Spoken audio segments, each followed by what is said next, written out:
Hi guys, welcome back. This is the fourth video in a series of videos covering the Canon EOS 500D, T1i and KissX3. In this video we're going to be going over the mode dial, which is this dial you can just see at the back here, covering what the different shooting modes are in terms of what they're referred to by name, roughly when you'd use them, and we will cover them in more detail later on with example shots, but for now just a quick overview of the mode dial on the camera body. So here we go. Okay, here we go. Here we've got the mode dial for the Canon EOS 500D. Currently it's set on auto, which is the green square. Next, as we go along, what we'll do, we'll move it to the left, so we'll go through this top section first. You've got here Creative Auto, which will give you basic guides, if you like, to with a view to getting the results that you want in terms of depth of field. So whether you want your subject in focus or the whole scene in focus, say like a person stood in the foreground and mountains behind, and whether you want the mountains to be blurred out or in focus. The first camera actually to have the Creative Auto, funnily enough, was the Canon EOS 5D Mark II, which is really a semi-pro camera, so why they put it on that first I don't know. Next we've got program mode, which will let you have a little more control over your exposure and so forth than compared to auto mode and Creative Auto. So you can change things like ISO value and some basic settings as well. TV mode here, nothing to do with television, is Canon's shutter priority mode. Many other cameras use S. I mean, the camera that I'm shooting the video on says S for shutter. Nikon, I believe, says S as well. But Canon decides to call it TV, which actually stands for time value. So time value in terms of your shutter time value that the shutter's open for. You'd use the shutter priority mode if you're considering stopping fast action, maybe when shooting sports. So you'll set a minimum shutter speed, say 500th of a second, and the camera will do the rest in terms of choosing the aperture value to maintain that shutter speed, depending on the scene it's looking at. You can also use it to use slow shutter speed if you want for other creative uses. So to create image blur to emphasize movement. Aperture value, or aperture priority, otherwise known as.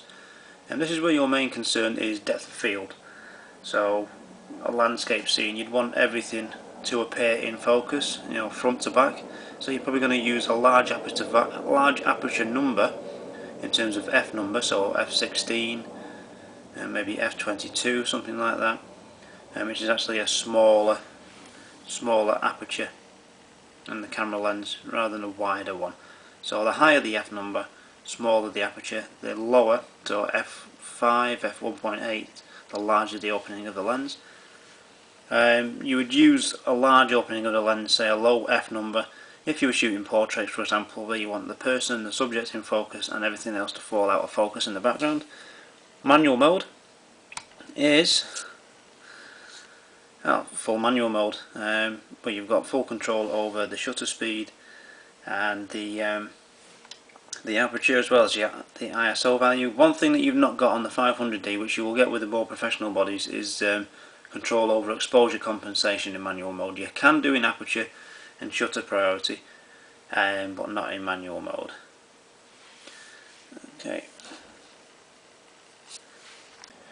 Okay, ADEP, or automatic depth of field mode, will control automatically or determine the depth of field for the image. It's one of the semi-auto modes. It's not something I've ever used, I must admit, and to be perfectly honest with you, it's probably going to end up rendering most of the scene, even with portraits or group shots, with the majority of the scene in focus. So it's not something I would ever use for portraits. I'm probably going to shoot on aperture priority for that. If we go back through the dial, there we go. So if we go past the ones that we've covered, we've got portrait mode. This is another automatic mode. So what this will do, this will choose a shallower depth of field, It's going to use a different picture style instead of standard, so it's probably going to choose the portrait picture style where you get an increase in contrast. It's going to make the colours appear more saturated and so forth as well.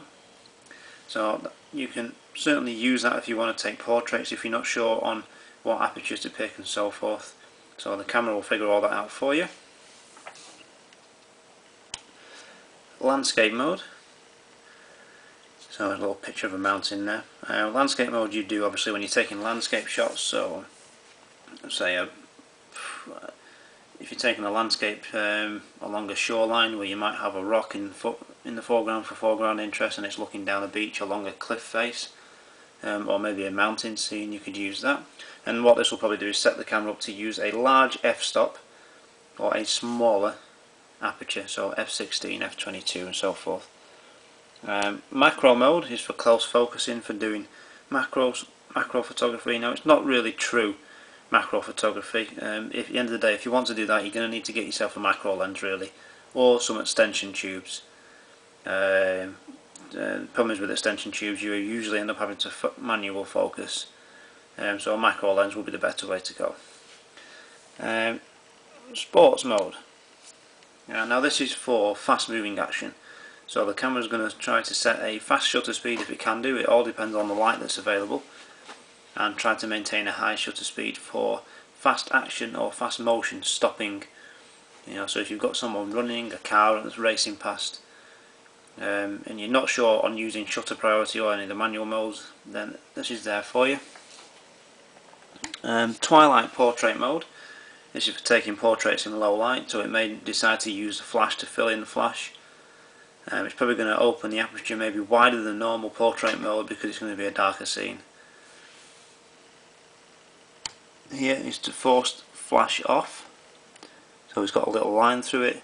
So it's one of the automatic modes, but without flash, so the camera won't fire the flash even if it would be better to do so. Maybe it's just to force the flash to stay off.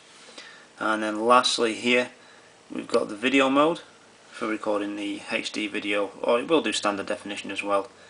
720p high definition at 30 frames a second and 1080p in 20 frames a second. And when you turn this mode on, your screen, LCD screen on the back, will fire up, and that's how you view your shot or your movie as you're taking it. So this is just a quick introduction to the basic mode dial on the camera. We will cover the shooting modes with example shots in more detail later on. It's going to take me a bit of time to get some shots and stuff done for those. For example, shutter priority, some landscape shots and so forth for examples. So bear with me with those. Just a quick introduction of the layout of the mode dial. Just one thing, don't be afraid to try all these different modes, see which ones you prefer. And at the end of the day, if you're really stuck, you're really unsure, that's what auto mode's there for. Program, creative auto and portrait, landscape modes. They're there to be used. Don't feel bad for using them as you're learning. That's what they're there for. Later on you can progress to using the semi-auto modes like aperture priority, shutter priority, and then onto full manual mode. So just enjoy shooting pictures. That's it for now. Just a quick introduction to the control dial or the mode dial on the camera. Thank you very much for watching. Cheers. Bye.